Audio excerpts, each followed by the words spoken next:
तर मागील 15 ते 20 दिवसांपासून दडी मारून बसलेल्या पावसानं हिंगोली जिल्ह्यात पुन्हा एकदा हजेरी लावली। कालपासून पडत असलेल्या पावसामुळे बळीराजा सुखावलाय। तर कालपासून पावसाची संततधार सुरू असल्यानं हळद लागवड आणि खरीपाच्या पेरण्यांना वेग येण्याची शक्यता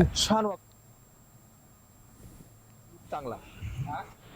याचा आढावा घेतला आमचे प्रतिनिधी समाधान कांबळे यांनी।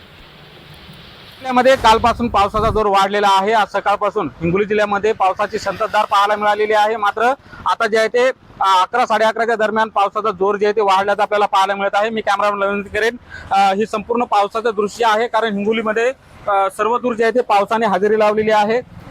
खरं तर जून महिन्यामध्ये पावसाची अपेक्षित हजेरी जी आहे ती हिंगोली जिल्ह्यामध्ये लागली नव्हती, त्यामुळे बळीराजा कुठेतरी चिंतेत होता। मात्र सद्यस्थितीला जे आहे ते पाऊस मोठ्या प्रमाणात बरसत आहे आणि यामुळे शेतकऱ्यांमध्ये समाधानाचं वातावरण आहे। खरं तर हिंगोली जिल्ह्यामध्ये मोठ्या प्रमाणात हळदीची लागवड केली जाते, मात्र पाऊस पडत नसल्यामुळे शेतकऱ्यांनी जे आहे ते हळदीची लागवड कुठेतरी थांबवली होती।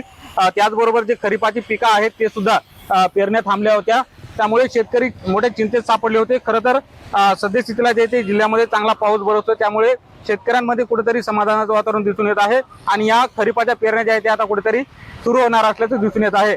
समाधान कांबळे, NDTV मराठी, हिंगोली।